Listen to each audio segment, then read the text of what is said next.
Have you ever felt yourself blindsided when plans didn't work out like you thought and some door that you planned to walk through got slammed in your face? Well, you're not alone. This is a common human struggle, and it can be honestly very disorienting, discouraging, and can kind of take a minute to get ourselves back up and dust ourselves off and move along and find the purpose in it. Well, in today's episode, I dive in with author Lori Wood, and we talk about how to make sense of closed doors and how oftentimes they are the Lord simply redirecting our steps. Now, when you jump into today's episode, you're going to notice the audio is not the quality that it normally is, and I just want to apologize up front. We had some tech issues, and I ended up having to record from my car, and it was just not the same as a typical episode. So if this is your first time to listen to a Java with Jen episode, then please do not judge the show by today's quality. The content is great, which is why I still want to put it up, but please be gracious as you listen. Anyways, I hope you enjoy the content, and make sure you go check out Lori Wood. Her info will be at the end of the episode. All right, let's jump in. Hi, you're listening to Java with Jen with your host, Jenna Lee Samuel. On this show, I bring the simplicity of hearing God's voice into everyday life in a no-nonsense, authentic, and super practical way. With coffee in hand and real life in our faces, let's do this. Hey everybody, thanks for joining me for another episode at Java with Jen. I'm coming to you from my car today because Wi-Fi and modern technology was not working in my favor. So thank the Lord for cell towers. And I am joined by Miss Lori Wood, who has been here on the show before. She was in episode 131, which was actually say it for me, Lori, because I'm going to screw up the title of it, which was related to your book. Divine Detour, the path you'd never choose can lead to the faith you've always wanted. There we go. That's it. She says it so well, and I always jack it up. So thank you for doing that. So Lori, thanks for coming back on the show. And I say that, guys, I actually highlight that episode because it's worth going back and listening to. It's episode 131. So if you want to go catch it, you definitely want to go catch it. But Lori has been so gracious. We have jumped so many hurdles both times that we've had to record. We have jumped so many hurdles to try to make it happen. So I'm just thrilled. It's like a win that she's on the call and we're making it happen now. So thanks, Lori, for being so patient. Thanks for having me back. Absolutely. Okay. So we wanted to go a slightly different direction, relevant, but a little bit different from the last time. Last time we dug into and you shared your story about your heart failure and how it took you on this path that you weren't expecting for your life. And, it's human nature for us to try to make sense of the things that we're walking through. And with this episode, still kind of related to your book and your message, is seeing how sometimes when a door is closed is actually because the Lord's opening a door that you need to shift your perspective and look over and like, oh, there's a door over here he's trying to open. And that's why he closed that one. And sometimes those closed doors is what it takes for us to get gritty and look around and get outside of our box of expectations. And so how would you say that plays into your story? Maybe even share like your Vatican story and your illustration of how you experienced that firsthand. Yes. This is a really literal closed door. And it relates to, what we talked about on the earlier episode. I just got this sudden end-stage heart failure diagnosis. And I was a really healthy person. I had no risk factors and no family history. And all of a sudden my heart was functioning at 6%. And so that was what was going on when I finally got well enough to take this vacation that we had been planning and saving for forever. And we ended up at the Vatican. And so at the time, this is the first time that I had really done any traveling, done anything big since I got my diagnosis. And my husband and my daughter were on the trip, and they wanted to go up to the dome, which was a huge scaling of huge number of stairs, and they knew I couldn't do it and I knew I couldn't do it, but I didn't want them to miss out. So I'm like, you guys go ahead and I'll just walk around and meet you and we set a certain place inside the Vatican where we would meet because we didn't have cell phone service. I had an international plan on my phone, but my Uh, son, my daughter and my husband didn't have one. And so we were doing the old school thing, like, I'll meet you here at this time. And I'm they went off and did their thing, and I'm walking around, and it started getting really full because we had entered the Vatican early in the morning and there were not that many people there, but it started getting really full. And I found myself just walking in line with this group of people. And before I knew it, I had followed this group of people right outside the Vatican and into St. Peter's Square. I had wow. exited. And I realized as soon as I walked out that I had done that. And I turned around and started to go back in. And the Vatican police stopped me and they said, no, no, no, you can't go back. And I tried to explain to them that my family's on that side and they have no way to talk to me and we're supposed to meet and I don't have any, all the things. And they would not let me back in. They pointed to the entrance and they said I could go back through the entrance. But by then, the line was like 4 hours long to get back into the Vatican. And I remember sitting in the full sun at St. Peter's Square, and I just sat down on the little fountain area and I just started to cry because I thought my family would be freaking out. They would think something happened to me when I wasn't there. We had no way to communicate. But I thought, I'm going to send 1 million text messages anyway. And I did. I sent to my husband, I'm here. They won't let me back in. Help. Knowing that he wasn't going to get them, I did it anyway. And just kind of sat there and for a long time, didn't know what I was going to do. And then, an hour or so later, my husband and my daughter are approaching me where I'm sitting in this huge sea of people. They had somehow gotten all the texts. And they were fine. They never worried about me. They had a great time. And they never even knew I was really lost. They thought I had planned to do that. And so I learned, that was a really literal closed door because I saw the door. I knew it was an easy thing. I just need to take a few steps and get back inside. And I couldn't do it. There was just no way that they were going to let me do that.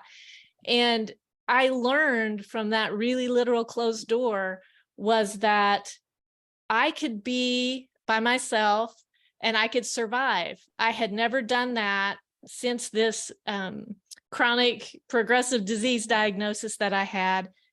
And I learned that I could survive. I learned that, God was in control. He knew what was happening with me. And I didn't have to figure out all the little tiny pieces to keep all the balls in the air. And that was really a turning point in my story, how I was going to function after my diagnosis. And I look back at that closed door and I'm really thankful that it happened, even though it was so stressful and painful at the time. Wow. And you probably I feel like sometimes the Lord will allow us to go through challenging things because out of it comes a really, really valuable life lesson that carries us through so many other things. And I feel like that probably helped because if that was in the early stages of your diagnosis, that can do it. I can make it. Attitude is probably something that has sustained you, I would imagine, through the ups and downs and the bumps and turns. Yes. Yes. And, it was such a new thing for my family that they were really treating me very fragile as well, because we didn't know I had worn an external defibrillator vest for 9 months and had, at the point we were at the Vatican, had just gotten an internal device. And we were still kind of on pins and needles. And it was such a relief for them and for me to know that they didn't have to have their eyes on me the whole time. I was going to be okay. And I just had this conviction that there was more for my life than just, trying to manage this disease 24 hours a day. So that was a great turning point for me. That's really huge. I feel like, so speaking to, well, actually, why don't we, before we dive even further, why don't you give a little bit more background? I realized I failed to have you introduce yourself and like some of your background and context. So you're an author, you have a book, you have a journal, the audiobook is coming out. Why don't you share a bit with my audience of who you are and what you're bringing to the table? Sure. So I have 3 grown adult children. At the time that I was diagnosed, I still had children at home. And I am a writer now, so I struggle to say that because this is one of those doors that I didn't see opening for me. I am actually an accountant. I have a master's degree in tax, and I'm a CPA, and I taught college business classes for 25 years. And I always thought, like so many people do, that I might have this book inside me, but I was waiting to be an expert on something, and I just didn't feel like I was an expert on anything. So I didn't do anything about it. And then after my diagnosis, I couldn't really stand up in front of a group and, lecture for 2 or 3 hours at a time because I didn't have the stamina or the energy or the breath support. And that was kind of painful for me because I couldn't do that anymore. But I found that I could sit and type all day long. And so one of the blessings and another one of the doors that closed so another one could open is that I started to write this book that I never would have taken the time to do in a safer, healthier life. And so, that was something that was a turning point for me. And once I started writing, I have lots of articles published first, and then I got my book contract. But as I'm going through all those steps, I'm just, I have small closed doors within each one of those steps, but it was leading me toward this bigger situation that I have going with the book now. And so it sort of took on a life of its own, and kind of like I felt at the Vatican, I'm like, it's out of my hands. I don't have to control every little piece. So Yeah. That's a super big thing. One of the other things that happened in that time is I was trained at the Mayo Clinic to be a Women Heart community educator. And Women Heart is a organization that is focused on supporting women with heart disease. And it's very patient oriented and it's peer oriented. And so I, became really concerned about those warning signs because I missed so many of them. And so that's another opportunity that came up. It sort of piggybacked off my teaching experience, but it also opened up this area to really help me become more of what I was looking for, to be sort of an expert at something. And that has really helped me to, in my own journey, but it's helped me to pour into other people too. Yeah. Well, and I feel like I want to clarify for my listeners that as we talk about, the Lord will close doors and open doors, there are definitely times in life where a door that's closed isn't the Lord's doing per se, but he allows it, because people have a will, things that we do, affect other things, and so I don't want to create a false belief that God gave you heart disease, you know what I mean? Or like that God causes bad things to happen. But simply, we do know that God is so big and good and amazing that he can take even what is unfortunate and turn it and create good things from it. And I think that's what your story speaks to. And I think that any of us who've gone through something hard, I think our human nature wants to be able to point to where's the blame, how did this happen, and because we want to instinctively figure out how to avoid that in the future. But the reality is there's just things that happen in life. Like none of us plan to get sick, none of us envision our bad things happening. We literally, when we're dreaming about our lives, none of us dream up the bad things. We just dream up the good things. But we do know that in life there are hardships, and so we can feel like, oh, this is not what was supposed to happen in my life. Well, it's just not what we dreamed up, but we don't know, like our lives all take different turns. And so for my listeners, I don't want anybody that's going through something difficult to feel like God did that to you. It's the enemy who comes to steal, kill, and destroy, as John says in the Bible. And it is God in Romans 8:28 who works all things for our good. And so I see that, and that's really kind of the vibe, if you, for lack of a better word, the message of this podcast is God works all things for our good. So even when a door has been closed, maybe someone was abusive, maybe your marriage didn't work out, maybe someone died that you didn't plan on, maybe you got sick, maybe whatever, worst case scenario, God can still use it for good. And I feel like by you finding like, hey, I may not be able to speak and teach a class for hours anymore, so maybe that season ended, I can write. And that's a new adventure. That's an adventure that you suspected could happen. You didn't plan on necessarily, but it came, and it added purpose to this new season that you're walking through. And I love that. I think that plays to the resilience of humankind and our humanity, that we're determined to keep living as long as we're living, you know? And so when it comes to doors that will close, like as you're talking about, like doors closing, doors opening, and how, like what I've experienced in my life, and I feel like doors closing that I expected to be open, or I felt I had a right to expect to open for me, when they didn't work that way, it can be really disorienting and confusing. But I think for me, being able to learn to step back and look at it and go, okay, Jenny, like, did you actually have a right to that? And maybe even there is prophetic words about it, you know? And that's why I had these expectations. But I've come to recognize that we can get promises in our hearts, and we naturally create these expectations of how it will play out. And those are in essence usually the doors we expect to open to us. But then God is so big, he's so much bigger than our imagination, right? That the doors he plans to open oftentimes look totally different than how we dreamed it up, right? And so that's honestly how my podcast came around. I knew I was called to ministry. I knew I wanted to speak to people and have a voice into the nations.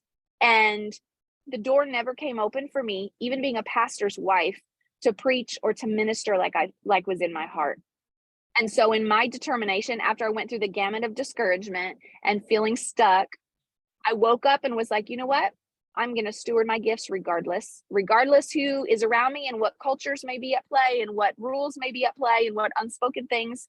I'm going to steward my gifts because that's my responsibility. And so that's why I started a podcast. So it was like those closed doors almost force us to get uncomfortable enough to look around and see what else is in the room. And I feel like that's what ends up happening. And so you're nodding your head. So tell me what's resonating over there.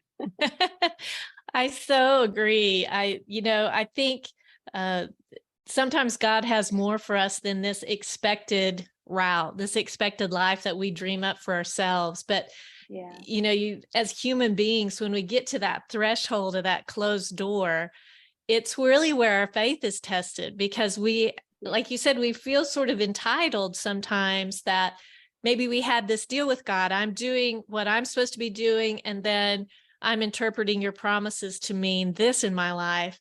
And I think as human beings, with our limited understanding, we're a lot of times not ready to understand closed doors from our perspective. And that's where, that history that you have with God, that faith that you've had kicks in, because you know him. It's like, trusting your parents or your spouse because you have this history with them, even though in that instance, you might not understand it. And I would totally, echo what you said too about, God not causing bad things to happen. I think about it as, sometimes we have something, and we're talking in terms of closed doors, but something like my heart situation happened because of a consequence of some decision that I made. Or it might be the consequence of a decision that someone else made that's just ricocheted over to you. And sometimes it's like you said, it's because we live in a fallen world. The world is still not as it should be. And so we live with this imperfect body, this imperfect life. And our goal and our aim as believers is when we get those closed doors and we get that bad news or we get that big disappointment, is, to trust that that closed door is pushing us down the hallway so we can find this more perfect door, this better door that's going to be opened. And if we had not had that closed door, we might not see that open door that's coming in the future. So totally get that. And and what makes it kind of frustrating sometimes is God rarely explains a closed door. That's where you have to have that long-term relationship And that's where that trust comes in, because he sees that entire hallway and we don't Yeah. see it. We're just at that one closed door at that moment in our life, and he can see the entire hallway. And Yeah. that's the vision that we want to trust. Psst, hey, it's Jen. Have you ever listened to one of the episodes and thought to yourself, oh, I wish I could leave a response to that, or I wish I could leave feedback or ask a question? Did you know there's actually a way to do that in Spotify now? I know, it's super cool. So if you head over to Spotify and search for Java with Jen podcast or Java with Jen, Hearing God's Voice for Everyday Life, you may have to search all of it. And then you go and check out my most recent episodes. There are polls and Q&A options that you can weigh in on, and I can connect with you that way over here on this platform. I usually use Instagram to connect with you guys, but now with this feature from Spotify, it's a super cool way to engage with the content of each episode and talk to me directly. I'm looking forward to hearing from you guys. So go head over to my latest episodes on Spotify and let's do that right now. Yeah, it's so true. And it reminds me of in Hebrews where it talks about Sarah. And this was a game changer for me because, I mean, I've grown up in charismatic circles long enough that when there's a prophetic word or we have a promise in scripture or whatever, like especially let's say, for example, someone's believing for healing. And I've sat with so many people who felt like because they couldn't see how the healing was supposed to play out, that they didn't have faith for the healing. And I was like, no, back up. And I was like, in Hebrews 11, it credits that Sarah simply believed God was able to do what he promised. And that was credited to her as righteousness and as faith. And I'm like, we don't have to see how it'll play out because God's imagination is greater. His ways are higher. His thoughts are higher. He's able to do immeasurably more than all we could ask, think, or imagine. So like he thinks on a different level. So why do we think that we could dream up the play out or the process that we're going to live out? Like, that's where the faith comes in. And so I have many times when the Lord's made big promises to me, especially if I'm discouraged and my hope is deferred, you know, and I just go, you know what, Lord, my heart is weary of hoping right now. I'm pretty discouraged, but I know you're able. I always know you're able. You are really big and I know you could do a thing in a moment. So the faith is not the issue. Help my hope, you know, help my heart get strengthened, you know? And so I just want to encourage anyone who's believing for something that faith is simply knowing God is able to do what he has promised. And that's enough. That's the faith to move the mountain that we're hoping for. Yes, that's so good. I think that's so true because, you know, the great planner that God is, he provides another door. And sometimes we can't see it in the dark hallway that we're in. And sometimes we can see the door, but it's still locked.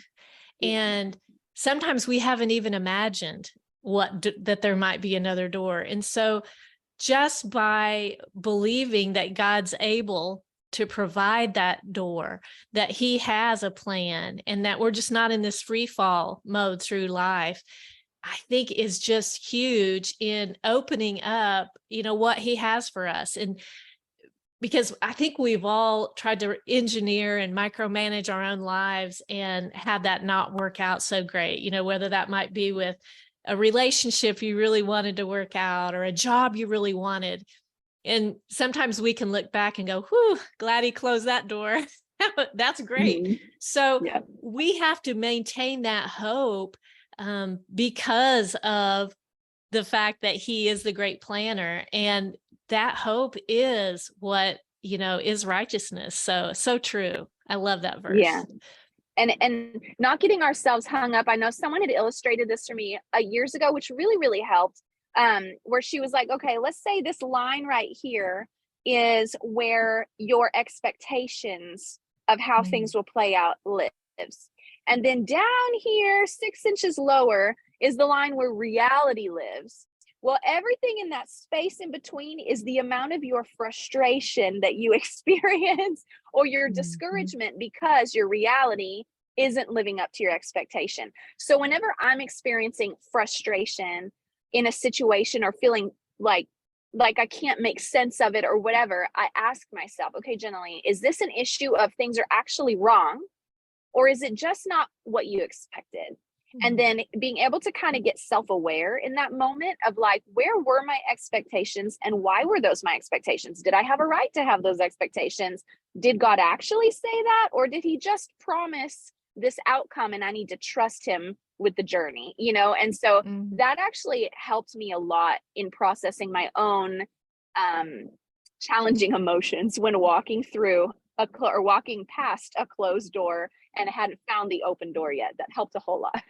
Yes, yes. And as you were talking, I just thought about, this is not a new problem for believers to construct this expectation and then try to hold God to the expectation. Like, when the Savior rode in on a donkey, they were expecting a king on a horse of war. They were not Yeah. expecting a Savior on a donkey.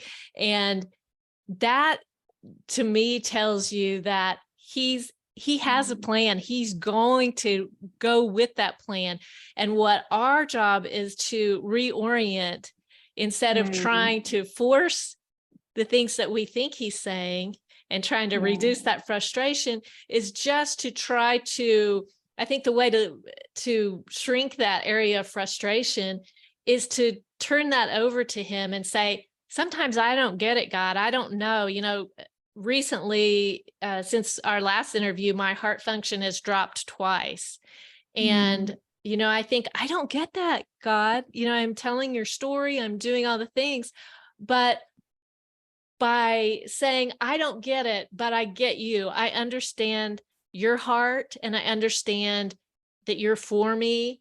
And so that cushion of, not cushion, I guess, frustration that's in there, that's kind of driving a wedge between you and God, can be reduced by saying, I know you. I don't know the circumstance. I don't understand this closed door or this hard thing that I'm living through, but I know you.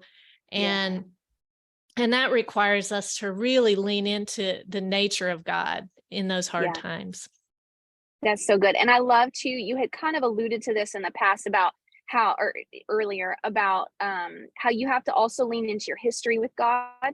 And we Mhm. see that throughout the Old Testament. That's why the Israelites would build altars, is because they were supposed to remember what God had done so that they could keep their faith in a place of like, oh, that's right. God took us across the Red Sea. He split the Red Sea. Oh my gosh, that's right. That way, when you get in that like narrow bubble of frustration, you don't lose sight of who God has been for you previously. And I think that has helped me also in times when I'm believing the Lord for something and I'm not sure, I feel powerless maybe to bring any change. I can at least bring comfort to my heart and bring surrender in my heart and trust back into the picture by looking at and recounting all that he has done and the things that I've seen him do on my behalf. It just allows us to then enter into a space of peace in the waiting, or peace in the journey, and that helps me a whole lot, and that's essential, I feel like. Yes. Yes. I love to, when you think about if you're raising children or you're influencing someone, how much that can help build that trust in God so that it's sort of a safety net for them when they do get that closed door. You're pouring into them so that they have that relationship with God. I think about, I was raised by a mother who she knew that she knew that she knew that God was real and he moved and he worked in her life. And I had that history with God. We raised our children in the church. We were all in. And so when this hit me and, doors were closing and things were happening that I didn't like, I had too much history with God to just walk away.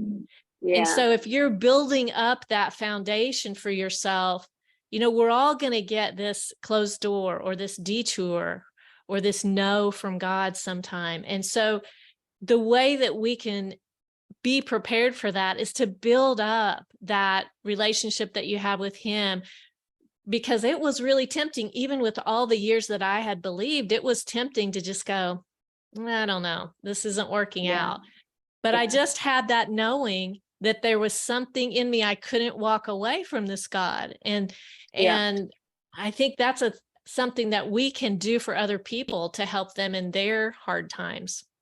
Yeah, I totally agree with that. Now, speaking of helping people in their hard times, you have a journal, and I personally love journals because I feel like journaling is such a mental health practice that is huge and way underrated. I feel like it's so important. In fact, most people that I know that are journalers tend to be healthier people. They seem like they carry less baggage in life, whereas people who don't journal and they just meditate on all the things all the time. It's like, oh, can I get you a journal? So tell us about the journal that you wrote, because anyone who's listening who might be like, you know what, I need something to help me process the season that I'm walking through. What is your journal about? How can that help them?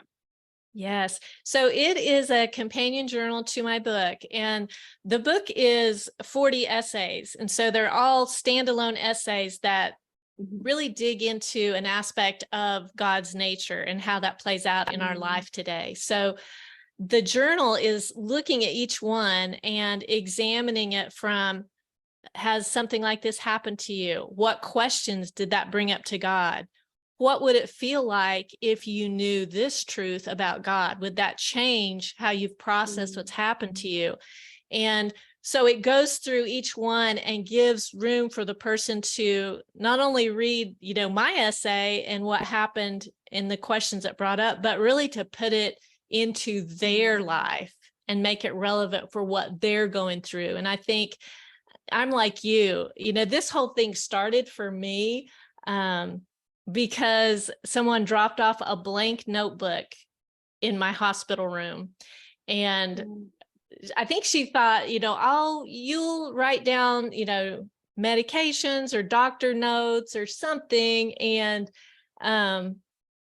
instead I would wake up in the middle of the night and just write down complaints to God or questions for God or questions I had, or I'd hear a scripture that someone else would mention to me and I'd write that down. And it sort of became this practice in those hard nights to just get my pen out and to start making sense of what was happening, because there's a good number of us that make sense of life through writing. And if that's someone like you, I would encourage anyone to get a journal. And even if it feels kind of awkward at first, it gets easier. And like you said, you can really process your thoughts and what's happening in your life so much better when you can do it and take that time. Because there's something about taking the time to, type it out or write it out that causes you to slow down long enough so that you can sift God's goodness out of what's happening in your life. It's so true. And I feel like, for one, like taking the time to slow down and look at that, the scripture that says, be transformed by the renewing of your mind, that's what journaling does. It helps us renew our minds by in fact, Dr. Caroline Leaf says that there's something different that happens in the brain when we actually put pen to paper than when we just write ourselves a note on our phone. And she said there's actually something very, very important where we can only get objective with our inner thoughts when we get it out on paper. And by looking at it, then we can kind of disassociate with it enough to choose, is that what I want to hold on to? Or should I break up with that thought? And it is so helpful, because for anyone who's done anything within their mental health, or even had like maybe a wrong belief that was corrected, one wrong belief can change your life and send you in a whole different direction. And so journaling and processing those things, I feel like, is one of the most valuable things that you can do for your overall health, for your future, for your happiness and your peace. It's so huge. And that's not to beat a dead horse on how valuable journaling is, but I'm just such a believer in how important it is to be aware of ourselves, to know ourselves, to process our thoughts, and let the Lord come into that space and bring his truth, because your experiences in life are as powerful as the narrative that you tell yourself about it. And so I experienced that when we lost our home. Our home flooded in Hurricane Harvey in 2017, and we had 10 feet of water in our house, lost everything. I mean, it was crazy. Didn't have didn't have flood insurance, didn't have savings because we had just built the house. We'd been in 6 months. And my prayer when we went into that was I hadn't told the kids yet the extremeness of what our experience at home was going to be. And so I was just observing the kids, and I was like, Lord, I'm very aware that they're watching me to see how I respond, to know how to respond to something like this. But I also know they're young. And so this is laying a foundation for how to build in how they respond to hardship.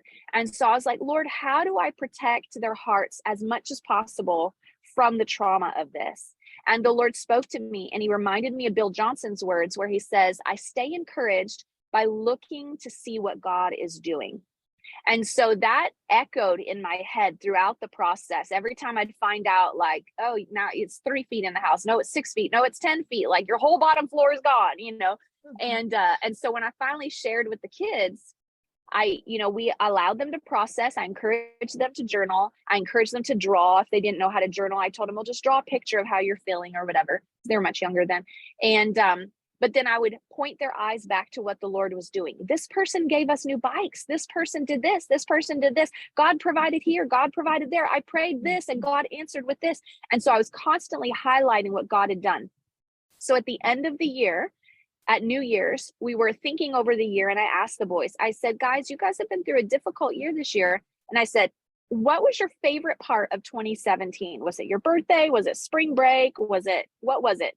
And all of them said, Hurricane Harvey.